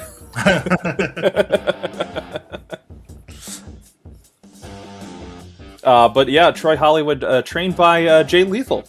That's right. Yes, indeed. Current AEW wrestler. I don't want to say star because he's kind of not really been around. Not been treated as one. No. Yeah. But also, not everybody can be a star. That's true. And unfortunately, as great as Jay Lethal is, this is not the roster for him to be a top guy on. I don't think so either. I would like to see them doing more with him. Honestly, Jay feels more like a WWE guy than anything else. Yeah. Just from the amount of like the entertainment stuff that he can do. Yeah. Just take a look at like just any of the stuff he did in Impact with Black Machismo, with his Flair impersonations, with it's all there to be spoken for. But I don't know. Yeah, he just for whatever reason never really caught Vince's eye. And I mean, the cynic in me can think of at least one major reason. Oh, plenty of reasons, yeah. But yeah, it does seem odd that AEW is where he wound up and not NXT. He probably, if Triple H was still running NXT, he probably would have wound up there eventually. Yeah. and then he would have been like seen as a young up and comer when he's in his late 30s. Yeah. Like LA Knight is being seen as a fresh face. He's 2 years away from 40. Well, somebody pointed out, I don't remember who it was, but somebody on Twitter pointed out that Cody Rhodes is going to be a young up-and-comer in WWE. He's kind of the elder statesman in AEW, but he's only 36. Right. He's younger than Roman Reigns. Yeah. He's younger than Brock. He's younger than all of the top guys on that roster. He's younger than Damian Priest. He's younger than, a lot of... Matt Riddle is older than him. To them, age doesn't exist. It's just the amount of time you've been on TV. That's right. And not any TV, specifically on WWE TV, right. Because nothing else you've done matters. Nope. There is no world outside the WWE bubble. Even if they, acknowledge a little bit, it just doesn't count. Right. Like when AJ Styles showed up and everyone was they were like, "Oh, he's the new guy." I'm like, he's been around for as long as a lot of your main talent. Yeah. Yeah. It's you all had weird. the chance to sign him plenty of times. He's in like the twilight of his career. Yeah. Although, in all honesty, if they had signed him sooner, I don't think he would have had the run that he's had. No, not at all. I don't think young AJ Styles gets to have the run that current AJ Styles has had. One, like that he wasn't working WWE style at the time, but also that just wasn't what they were looking for. They wanted the body guys. If if when WCW folded, if he'd gone to OVW, he would have been released within a year or two instead of going to TNA. Yeah, a lot to be said about like the what ifs of where a lot of people could go, but people's careers happen the way they do. The trajectory works out for them, and the experience can. I mean, I think with AJ, he realized he knew what he was getting into going into WWE. He was like, okay, I'm gonna have my first my run initially is gonna have a lot of what people remember, and then I'm gonna show them a different side of me. Yeah. And since then, he's kind of been more of a character performer than the AJ style, the phenomenal one, persona that got him famous. You're never going to see like him in the form he was against Joe and Daniels at Destination X. Right. Oh, roll up. 2. And that does it. Josh Troy Hollywood Woods tried to go for seemingly some sort of finishing maneuver, but Josh Woods able to pure wrestling style his way out of that one with a victory. The current ROH Pure Wrestling Champion possibly could show up at the Supercard of Honor. We're not sure. The fate of his championship lies in wait. So far, the only really, I guess, confirmed titles they're carrying over are the World and the Tag. Yep. Which I'm excited for that for Bandito and Gresham. Oh, that's going to be amazing. Fun match for the world title. The unification. Who will be the undisputed? The classic world champion. Carry? Yeah, the classic world champion. At least they're two completely different belts. True. That is unlike our TNT championship debacle. Again, another thing I don't need to get heated over. You can't wear two belts if there's the same belt, and one is not distinguished enough. Also, even if you did have two different belts, you're no longer the interim champion. You don't have to wear it anymore. There's nothing interim about it. No, the interim UFC heavyweight champion doesn't wear the one belt that he wins, and then the second belt that he wins. That's just one belt. And they need one. That's why I feel like even that in UFC bothers me. It's like it's the same belt. Can't you have like a specific style for interim? The placeholder champion, basically. But whatever. I'm a belt snob. I spent like a bunch of my YouTube viewing on looking at WWE 2K22's community creations of belts. That is one thing I wish Fire Pro did better. You can add, up to 200 titles, but you're very limited in the options for what you can create, and they don't wear them to the ring. I'm still here. Yep. Okay. I came back. I dropped out, and then I'm here. Right. All of a sudden, I saw the swirling on my screen, and I'm like, oh no. Well, we've got Ricky South, another Aussie in the ring. Actually, the final Chikara Young Lions Cup holder. Oh wow! Until the promotion shut down in June of 2020. He was the Future Wrestling Australia champion for 582 days. Before losing it to Big Fudge. Big Fudge. Fear what a name! Anytime I hear that, I always think of Jordan Peele. I was gonna say the East-West game. Fudge. Never look past the East Coast and West Coast rosters. Yeah. Dala da la da la da la da.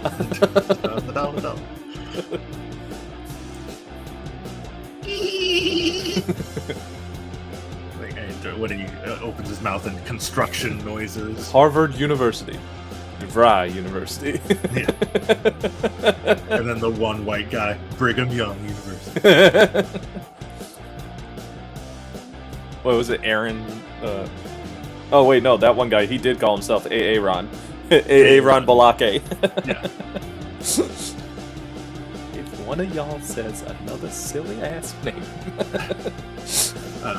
So Ricky South in there against Konosuke Takeshita, who was the KOD Openweight champion up until yesterday at that DDT show where they announced the working relationship with AEW. Lost the title to Tetsuya Endo, but yeah, he's the Openweight champion during the evaluation period. He was also tag team champion with Shunma Katsumoto. They won the titles in June of 2021, like 4 days before the evaluation period ended. I think they have since lost them. Yes, Chris Brooks and Masahiro Takanashi have them now. Is the heavy metalweight championship still up for grabs? That's all I ever want to know. The Ling Ling is still the champion. Ling Ling, we're coming Ling for you. 33 days now, I think, as champion. That's like a record, I feel. It's the longest reign in a while. It's got to be the longest reign. Let's see, list of champions. The problem is when you look it up, you have to scroll past over every single version. Title changes. And I guess in hindsight, since I'm already this far, I could have just Command F. Ling Ling.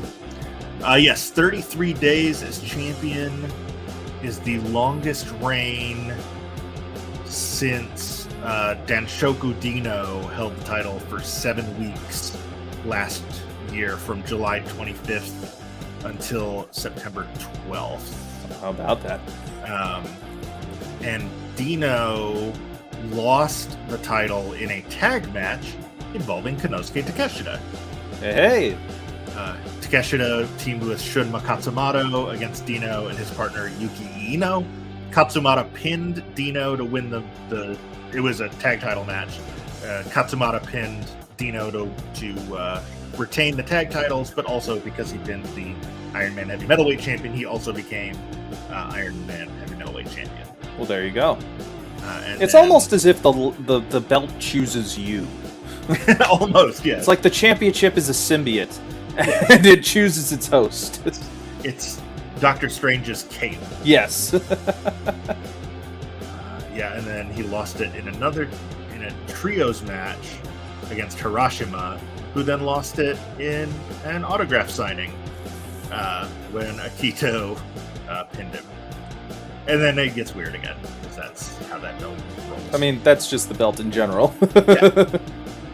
Things get weird. The DDT Iron Man Heavy Metalweight Championship story. The best championship ever. Yeah. Undisputed. It has the most eclectic amount of matches. You will never find a more diverse roster of champions, both alive and inanimate. It is unbiased. It does not have any favorable contenders. There's no one who has an advantage when it comes to that championship. It is clearly the true belt, the true championship to show that you are the best. Yeah.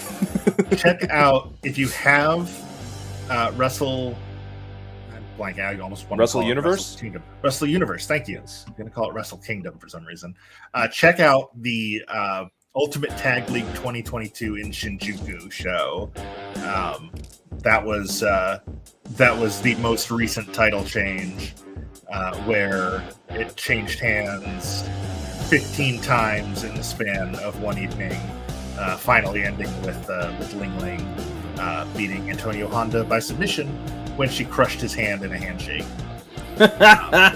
Also, during the course of that evening, the title was won briefly by a foot massage mat. And then watching the Antonio Honda, Danshoku Dino, Masahiro Takanashi, and Shunma Katsumata trying to pin the foot massage mat. High comedy. High comedy. Excellent stuff. DDT has got some of the most entertaining, like, legit entertaining comedy wrestling. Not like forcing a joke down your throat, Madcap Moss style. But yeah, Takanashi was the champion. I don't remember who it was, but somebody put a massage mat on top of him, and that was like one of the big beaded ones, so it was, painful, and did a splash onto it and pinned him. And then the referee held up the mat because the mat was actually the one that was pinning Katsumata. Well, we've got a winner now with a Burning Hammer driver into the center of the ring, and that was able enough to get the victory. Konosuke Takeshita picks up the win to move on. Let's see, what is that? Results page is loading slow. There we go. That's 3 straight favorites winning after a couple of upsets there. Balance is restoring in the world. That's right. We're meant to break balance for the 500.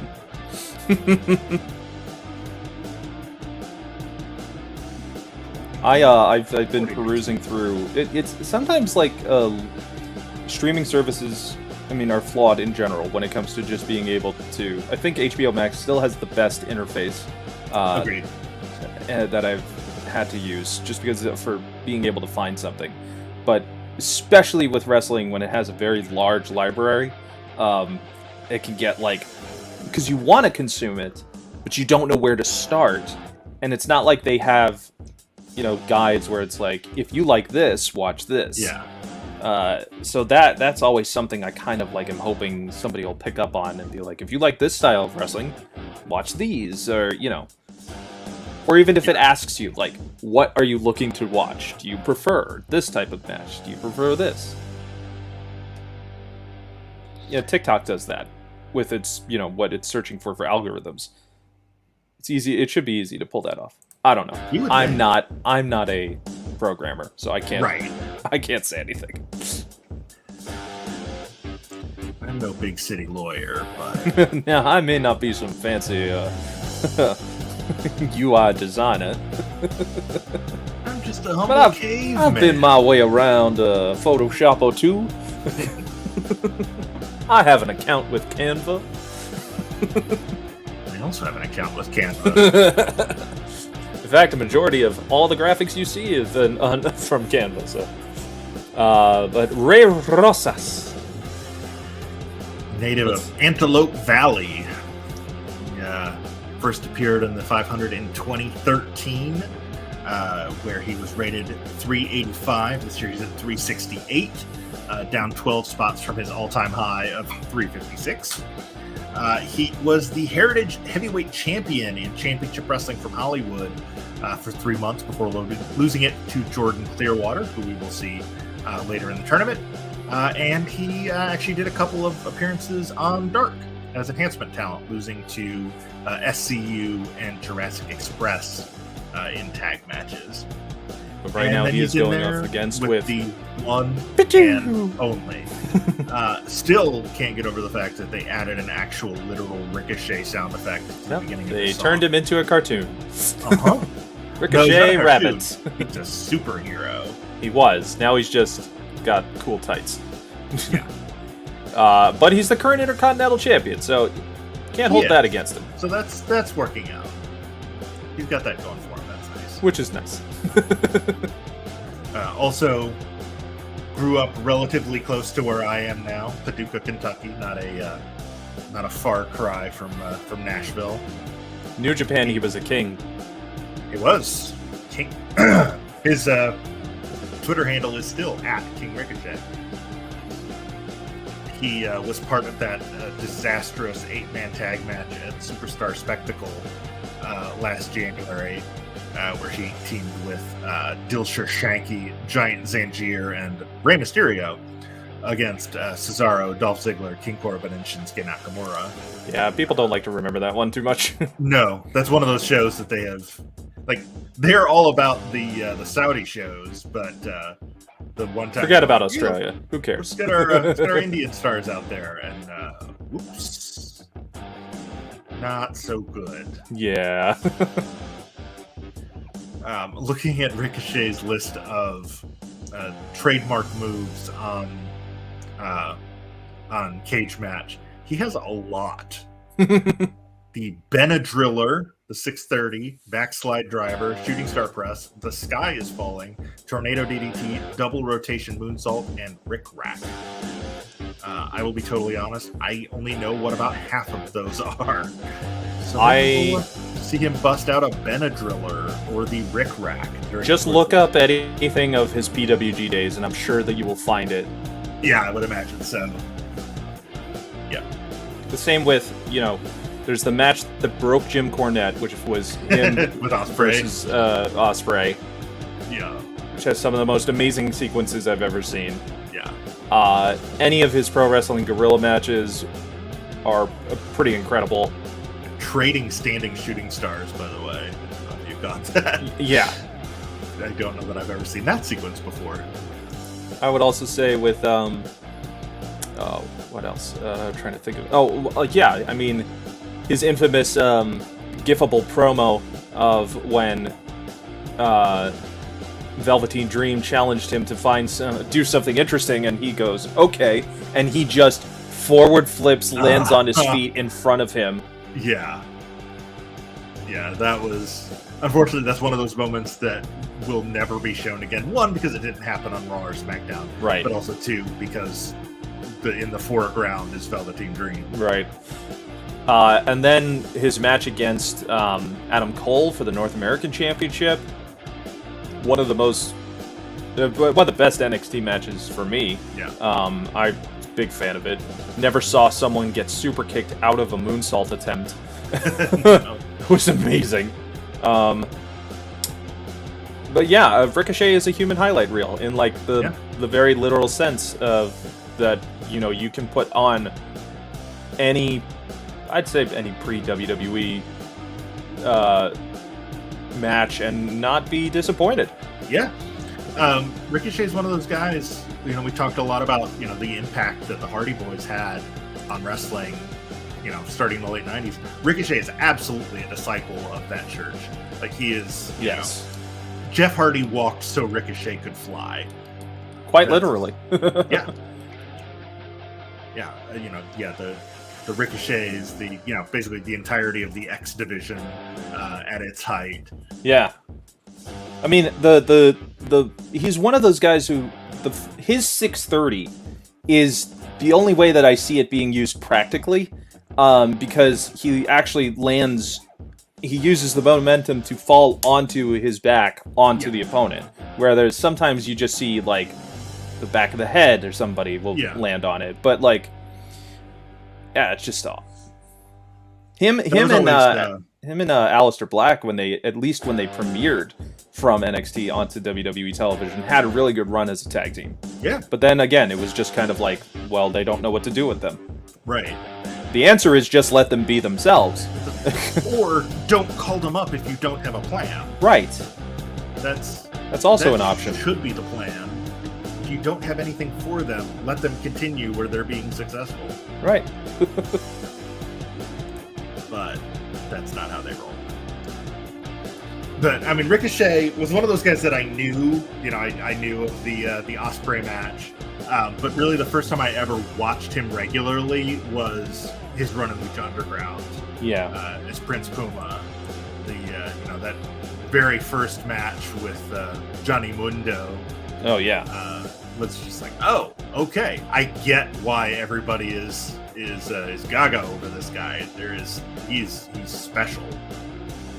Nice diving tornado DDT from Rosas there. I would also recommend Ricochet versus Kenny Omega from 2014 Battle of Los Angeles. That's an amazing match. Yeah. Although, to be fair, Kenny Omega against anybody. Yes. So, somebody brought up, again on Twitter, I don't remember who it was, that we could conceivably get Kenny versus Punk. And that was not a match that I had ever really thought about, but it's like, Me neither. Yeah, no, I want that more than almost anything. I want it, now. and I want it now. Yeah. Well, I don't want it now. I want to wait. Speaking of the 6:30. Oh, there it is. I am excited to see what 100% Kenny Omega looks like. Yeah. He's been working at 60% for the last couple of years when he was still putting on 5-star matches. I mean, 100% Kenny Omega is probably when he was United States champion in New Japan. Yeah, probably. Because those, he was closing the show as United States champion. Yeah. The IWGP Heavyweight Championship wasn't ending the show. That's how big a star he was in Japan. A Canadian man holding a belt for North American wrestlers was the main event and the guy saying goodnight to the show. Yeah. He was the best bout machine. Mm-hmm. They knew that, put him in that main event slot to send the crowd home happy. Snap suplex from Ricochet, going back up. Is he going for that 630 again? He is. Lands it flush. Does have to waste a little bit of time getting him away from the ropes. And it costs him that 10th of a second. Rose is getting his... Oh my god, that pop-up kick. Excuse me. Anyone who can just do a straight up standing shooting star press with no effort. Yeah. That's athleticism that I dream about having. Yeah. I think he was going to try to go for something top rope, but decides to go for sit out pile driver instead, or reverse sit out pile driver. I don't even sure what to call that. No, I don't either. Kind of a reverse tombstone, kind of a reverse Owen driver. Again with that pop-up kick. And the standing shooting star. 2, 3, that does it. Ricochet moves on to number 145 seed. Well, there you go. Ricochet. Once again, a highlight reel, even in the digital world. What a match. Yeah, this is what I love about this game, is that literally anything can happen. And you get, at least with the amount of moves that are in this game, you really do get, the best of them. There's not going to be, obviously, enough... You can't... The game is not built for, chain wrestling or anything like that, so it's not like something you could sequence on, a 2K game or something. But you still get a really good representation of each of these people's abilities. Yeah. Sometimes some are a little bit OP. Some, yes. That was a 100% evaluation, by the way, from the game. I would have given it the same. Our only 100% of the day. Put it on last. But that's why it's the main event. That's right. So based on today's results, we now know Moose will be facing Mistezis Jr. in round 2. Jaden Newman will take on Shotaro Ashino. Seth Freakin Rollins will be against Anthony Bowens of the Acclaimed. Pagano lost, so it's going to be Derek Neal against JTG. Jonah will take on James Storm. Sal Renaro against Willie Mack. Very cool. Matt Hayter against Clark Connors. Nice. One of my favorites. Jeff Hardy against Angelo Dawkins. Very cool. Josh Woods against Konosuke Takeshita. Ooh. And by virtue of winning our main event, Ricochet. Ricochet and Buddy Matthews. Ooh. That's going to be fun. Nice. Yeah. Oh, now I want to see that in real life. Yes. Oh. All right. Well, this has been a fun show. That's a good show. Good matches all around. Some surprising upset. We got a little buffet of flavor going on for this show. All right. Well, what are you looking forward to coming up in wrestling? In real life? Because I'm trying to see what, Again, WrestleMania, Yeah, that's kind of the only thing that I'm curious about is what's Cody's role going to be. That's the only thing I'm curious. Is he going to show up at WrestleMania, or will it be the Monday after? I suspect he'll win the Andre. Really? I don't. I think Omos is going to win the Andre. Yeah. But I mean, it's WWE. He may be in it. That's true. That. I don't know. I just at this point now it's like there's so many opportunities you could have had to bring him in and like really be like, haha, look what we've got. Yeah. But now it's kind of like. But now it's Mania's 2 weeks away. Yeah. There's nothing you can do. They've sold nobody on it. They're hoping that. And you can't surprise somebody at Mania if no one's there to watch it. Right. Yeah. And it's, the slowest selling Mania in years. Oh, yeah. You would think they would want... Maybe not do 100,000 arena when no one knows if they want to even go. Yeah. In the middle of a pandemic. Yeah. By the way. Which doesn't exist in WWE's universe. Yeah. Or, honestly, in the state of Texas where the event is happening. Right. But that's a whole different... It's called Spreader Mania. Yeah. The most stupendous show. Yeah. Don't do that. No. Yeah. Yeah. But no, respiratory mania. Oh God. Well, whatever you do, if you are going to see live wrestling out there, please be safe about it. Follow the rules. Don't be a jerk. Yep. And maybe we all decide to be a little bit like Japan and just decide to clap. Yeah. And we'll just try it. See how it works. Light applause. And maybe the occasional gasp when somebody does something. Oh yeah, well that's Ishii's fault. Ishii will hit somebody so hard he'll force people to break the rules. To break the law. Yeah. Yeah. God, I love that. So next week. Episode 21, we are down to the last 4 episodes of round 1. We did 20 episodes. We've done 20 episodes. Yeah. That's awesome. 204 of the PWI 500 have now been eliminated. Amazing. We're down to 296. Amazing. We're getting there. We'll probably be wrapping up right about the time the new list is announced. Yep. We'll get there. Aaron Stevens against Casey Catal, Frankie Kazarian against Flyer, Billy Dixon against Davien, Trey Baxter against Jordan Clearwater, the aforementioned Mysterious Q against Devon Monroe, Chuck Taylor against Richie Taylor, no relation. Really? Leo Taylor versus Rush. Taylor. That's right.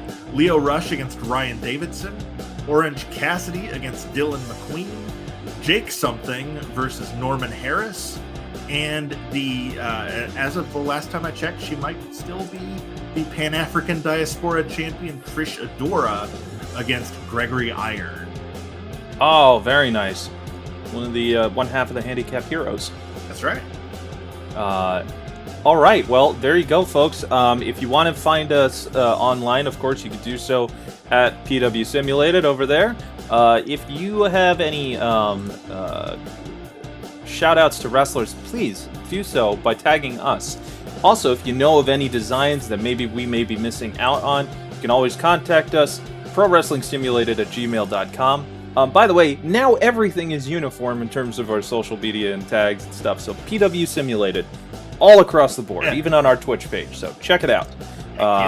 Give us a follow, find out when we'll be doing who will be on our cards on future shows, all by following us online.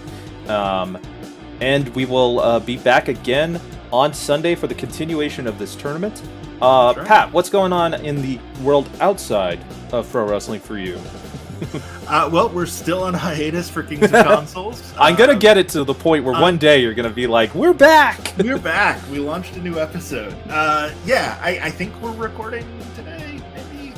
But I've also thought that for like the last 3 weeks. So, man can dream, though. A man can dream. Yeah. But when it when it returns, Ricky Giraldo and I took IGN's list of the 100 best games for the Nintendo Entertainment System, put them in a 500 style tournament bracket, and each week we play 2 games, and we pick a winner of which one is going to go on to eventually become the king of the console. We'll do it for other consoles in future seasons, but we have done 81 episodes or 82 episodes of the NES tournament, and we're down to the final 18 games. When we come back, the next episode will be Super Mario Brothers 2 against River City Ransom. Very for nice. a spot in the round of 16. Awesome. Tonight on the Wayfinders Guild, our very first live play episode, live on all our channels. We are going to be doing a game from a series of one-shots based on William Shakespeare's Hamlet. The whole package of the game, you can find it on DM's Guild, is called Exit Pursued by Owlbear. And we will be doing a version of Hamlet that you have never seen before, and probably never will afterwards, unless you play it at home. So tune in tonight. It's at 8 p.m. Eastern Standard Time over on twitch.tv/Wayfinders Guild, or you can see us streaming as well on our Facebook gaming channel.